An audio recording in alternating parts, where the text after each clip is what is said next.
Welcome, everyone. We're doing another really fun episode of Indie Reads Aloud. Every one of these episodes are fun for me. Some of them are more fun than others because I get to spend time with my new friends and who quickly become like old friends. One of those people is Rhys Shaw. She is back today to share another book with us. Thank you so much for coming back. Thanks for having me. I really love being here. I'm having so much fun getting to know you and your writing. It's such a good time. So what you're going to read today is The Weight of Her Crown, and this is book 3 in the Welexia series, right? Yes. Okay. And, yep, that's it. So for anyone who has little ears that might be sharing in our podcast today, I want to send out a listener warning. This has strong language, mature situations. You might want to just preview this episode for your little ones before you let them listen. Everybody loves a good princess story, but sometimes not so much for the little ones. This is not Disney, so just to put it out there to warn everybody. For those of you who have not met Rhys yet, she's always been interested in history, dilapidated ruins, stories of deceit, and survival. Her belief that women are overlooked in history or blamed for mankind's unsavory decisions is the reigning theme behind her gritty, realistic historical fiction books.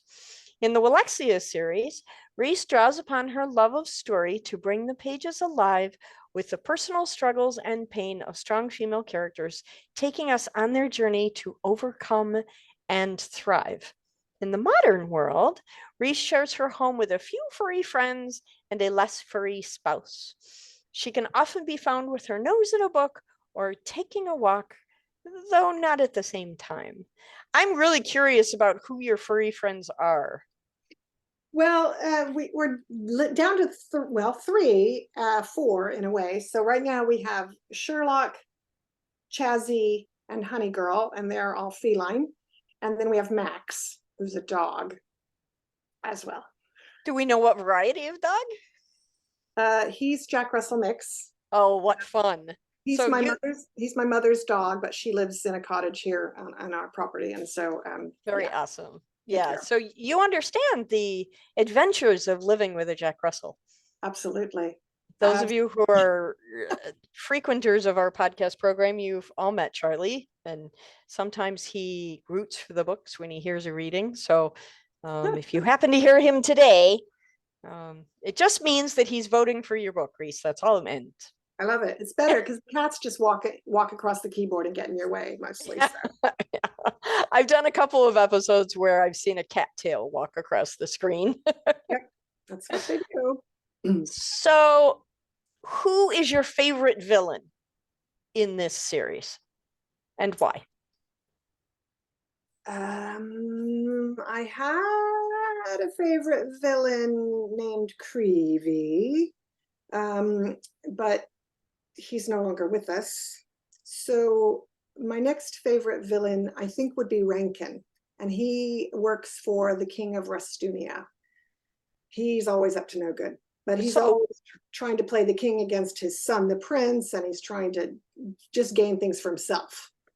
So he's a little conniving, a little manipulative. A lot of those things. Yeah. Okay, great. Are there any I hate to say the word pet because I don't know who owns who, Diana, right? Sorry. See, the cats are walking in already. There you go. He said, I heard me being summoned. So as I started to say, I hesitate to call them pets because I think they train us more than we train them. But are there any pets or favorite horses? Or one of the things that I've always loved so much about fairy tales is that often we personify animals and we make them part of our community. Have you done that with any characters in your books? You know, it's interesting. I haven't. I do have a character who works closely with the horses, but I don't. I haven't personified any of them. I mean, I think that will probably come in another series. I also, I've because I wanted to be realistic, they're eating things that I personally wouldn't eat. Sure, sure. I'm a vegan, but my Okay. characters eat meat, so Yeah. yeah, Well, the time in history you're writing really is the time of the carnivore, right? I mean, yeah, you for know, the peasants feast, didn't have as much meat as the royalty, obviously, but sure. but they did. But yeah, at a royal banquet, you'd see whole pieces of animals thrown on the banquet table. So, Yeah. you know, um, it's And I, because they didn't. It's all because they didn't have those Jinsu knives back then, and they had to serve larger portions. I think that's what it was all about. okay, I'll go with that. Well, going with that. I'm gonna have to throw the cat out of the room because he's going to knock everything down because I'm not. Okay, perfect. I apologize. No, that's fine. So, for those of you watching on YouTube, this is a great opportunity for you to take a look at the entire Welexia series there on Rhys's backdrop. And this is such a fun series. You guys really need to check it out. It's available on Amazon and also on Rhys's website, and all of that information is in the show notes. So go check it out. It's going to be super fun. They make great holiday gifts too, by the way. Just saying. Whatever time of year you may be listening, there's got to be an excuse you can give a book as a gift. Oh yes, yes. Always give a book as a gift. They're easy to wrap. And people don't mind you regifting them, which is even better. That's right. They can be passed on and shared. Absolutely. I am super excited to hear the section that you're going to read from book 3 today. As I was saying in the green room, for me, readings from books are kind of like literary hors d'oeuvres or appetizers. So I get a little taste so that I can go dive in full force. So I'm super excited to hear what you have to share with us today. When you're ready, please take the microphone and read aloud. Thank you. So I'm diving right into the middle of book 3, and it's a scene between the two sisters, Princess Saria and Princess Alaria. Saria has just returned from traveling around the kingdom, establishing schools and free education for everyone on her sister's orders. So here we go. Even when very small children, the nursemaids had trouble tracking down Saria and getting her washed and dressed. She was always late and kept them alert as they scrambled to keep up with her. It seemed as if nothing had changed, and Alaria was growing impatient. The queen was about to send someone to collect Saria when she breezed into the chamber and walked past her sister straight to the food laid out. She stuffed an olive into her mouth, then a slice of bread. She was reaching for a chunk of cheese when she looked up to see Alaria watching her, a smile upon her face. Did you not have food when you were traveling about our kingdom? Saria looked appropriately sheepish. Yes, you know we did, but no other olives compare to cook's. I salivate whenever I think of them. Alaria laughed. True. Shall we sit? You may eat your fill of olives. I only ask that you save a few for me. The sisters sat down on either side of the food table and began filling their plates. As much as they each tried to appear at ease, they were awkward. Saria wanted to speak of Fresney to Alaria, and Alaria planned to conceal her feelings for Grayson until she gleaned more as to his condition. They mutually avoided what they most wished to speak of and discussed how the education of the kingdom was coming along. Alaria was pleased to see Saria's face light up as she spoke of all they had achieved and implemented in such a short time. She spoke of returning to see how everything was faring as soon as it was safe. So you would happily go on another tour of our kingdom? You were none too pleased when I asked you to go in the first place. 'Tis true, dear sister, but I have learned how much I enjoy meeting the villagers. Being on the road is quite nice, actually. I enjoy nights around a fire with the trees standing as sentinels and the stars sparkling above. Her mood darkened and she grew quiet. What is it, Saria? I was remembering how much the sounds of the night terrified me when I escaped from Banton and Blinken. Then I was a frightened young girl. I had very little knowledge of anything or anyone outside of these castle walls. Before you protest, I know you tried your best to teach me things. I was not a very attentive pupil. And now? You have found peace in the outdoors, even at night? I have. She relaxed again and smiled. Ilaria, can we talk to one another as sisters, not as a princess to a queen? Of course. I hope you know that I am your sister before I am your queen. Ilaria had tears in her eyes when she realized she had not made this clear to Saria before. Thank you. As my sister, I have something I must speak with you about. Being my older sister also, I may need your advice. Ilaria chuckled nervously. Well, I am older, but I may not have the answers you seek. You are now a more traveled lady than I am, but I shall do my best. Saria took her sister's hand and held it to her own heart. I do not know quite how to say this, so I shall just say it. I believe I am in love. Ilaria's eyes opened wide. Have you met someone on your travels? Perhaps one of the lords and ladies have a son you met and feel fond of? Saria, still holding her sister's hand to her own heart, looked into her eyes.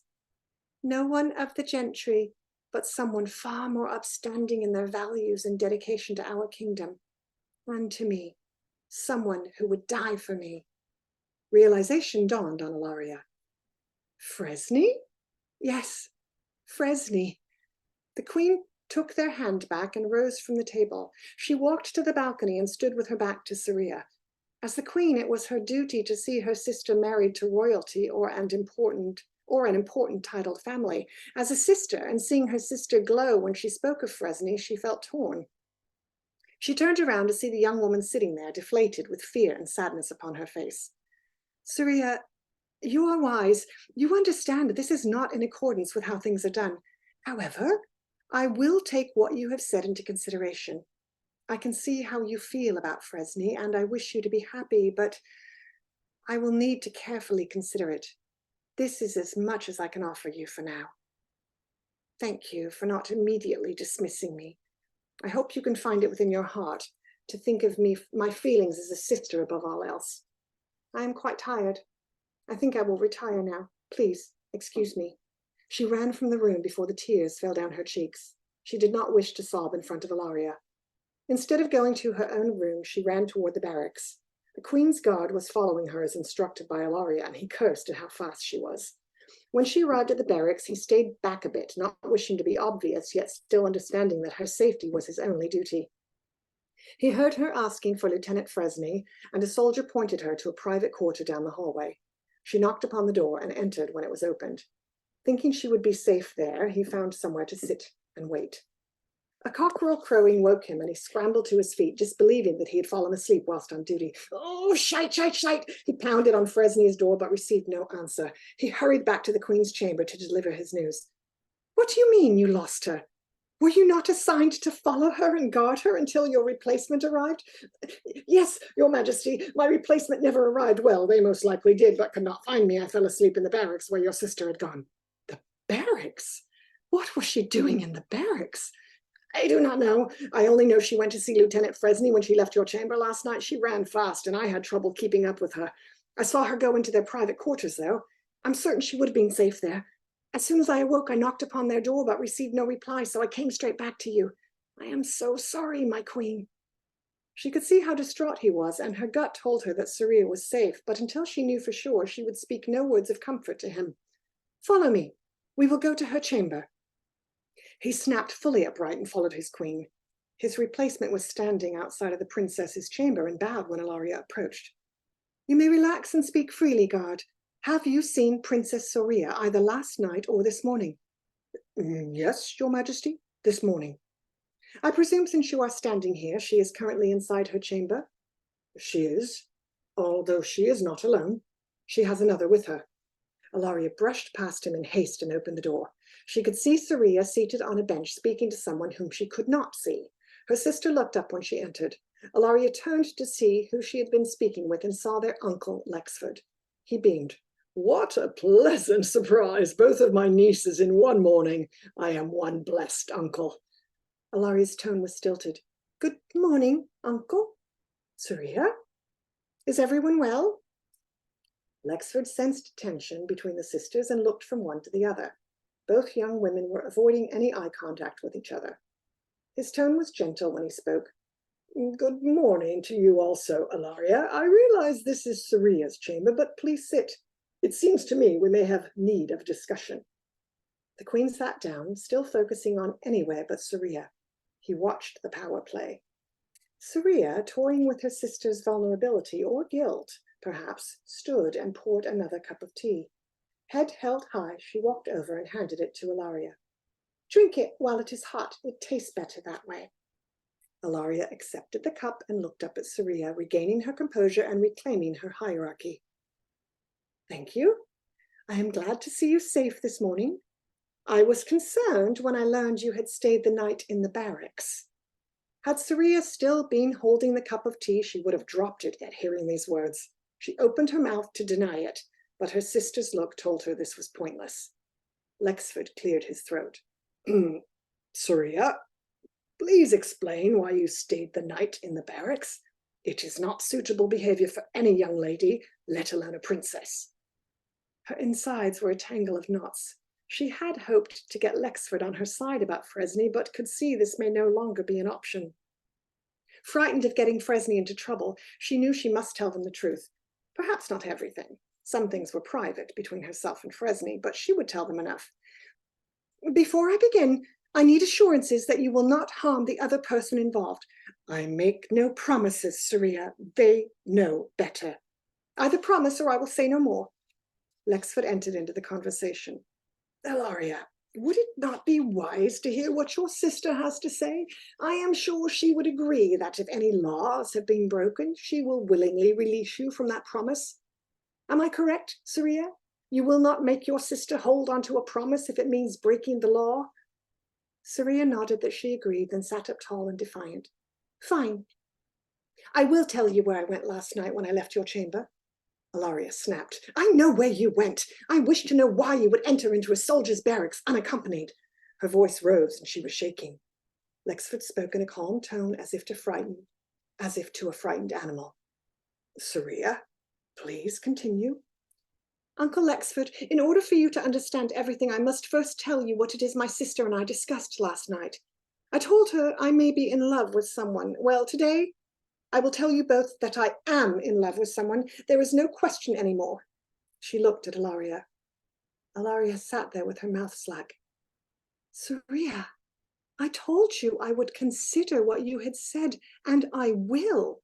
But you are trying to force the issue, and that is not fair. I do not understand, ladies. Why is Saria being in love a problem? Saria answered him, but was looking at her sister when she did so. It is only a problem because my sister is making it one. The person I love is not royalty. They are a lieutenant in Her Majesty's army. Lexford, knowing how Ilaria felt about Grayson, who was also a lieutenant in her army, realized she had not told her sister about him. How could she have? That would be holding Saria to a higher standard as a princess than herself as queen. He found his words with great care. Saria, thank you for sharing your feelings. Speaking as the Queen's advisor, it is correct that she would need to consider what you have said. May I remind you that it is her duty as your monarch. Ilaria looked at him, gratitude shining in her eyes. Her tone was gentle when she next spoke. Saria, did you go to Fresney last night to discuss the conversation you and I had? Saria confirmed this with a nod. Do you know where Fresney is now? When the guard who followed you there last night knocked on the door this morning, they received no answer. Saria's face revealed true fear. What do you mean there was no answer? They must be somewhere within the castle grounds. Tears were welling up in her eyes. They promised they would not leave until we had spoken again, unless they feared for their life. Ilaria could not hide the shock in her voice. Why would them being in love with you cause them to fear for their life? Whatever do you mean? Instead of answering her, Saria ran from the room, knocking a vase to the floor. The shattering sound of the glass breaking as it struck the stone floor echoed, as did Saria's wails. The exhausted soldier who had been with her all night bolted after her. He would not lose her again. This time he shouted for another to go with them. A servant entered to clean up the remnants of the broken vase, and Lexford and Ilaria sat in silence until they'd left the chamber. Am I correct in saying that you did not share your feelings about Grayson with your sister? How could I? I do not even understand how I am to deal with my feelings when it comes to him. I told you I loved him, and I do. Even so, I will not marry him if he cannot provide me with an heir since his injury. I also do not know if I can marry him at all. He is a commoner. Lexford exhaled a long and slow breath. He knew his niece took her duties most seriously and had her kingdom as her top priority, but still it surprised him to hear her call Grayson a commoner. He took her hand in his. Ilaria, you have always felt at home amongst the everyday people, the commoners, as you have just called them. Does your heart tell you that your dedication to them would change in any way at all if you married for love and not for duty? She was crying openly now and could not find the words to answer. He squeezed her hand. I know you. I know you to be fair. Whatever decision you make for yourself regarding Grayson, please consider your sister's feelings. She is not the queen. You, as her queen, can make it all right for her to marry for love. I have met Fresney. They are honest and trustworthy. Bracknor speaks highly of them also. Please do not let her misbehavior last night affect the consideration of the situation you promised her. She continued crying, mostly out of shame for referring to Grayson as a commoner and for thinking of Fresney as one. She had never thought she was better than anyone else. At least she told herself this. Her father had always said that just because they were the royal family, they were nothing without their kingdom and those who resided within Welexia. At times, her mother would sneer when he spoke like this. She had come from another kingdom, and royalty were indeed in a class of their own, raised well above the stature of the everyday villager. She remembered how her mother oftentimes sided with the lords and ladies when they asked the king to allow them to pay lower taxes or for special dispensation not given to the workers. She looked up at her uncle and dried her eyes. I have just learned something about myself. I always believed myself to be fair, as my father truly was. Perhaps I inherited a bit of the elitism my mother possessed. I never had the fortune of meeting your mother, but if she was an elitist, as you have said, then I would have to say that you take after your father. There was nothing arrogant about you, dearest Ilaria. A little slip of the tongue is all it was. You are kind, uncle. I will put great thought into what you have said, especially where it relates to Saria and Fresney. I do wish only for my sister's happiness.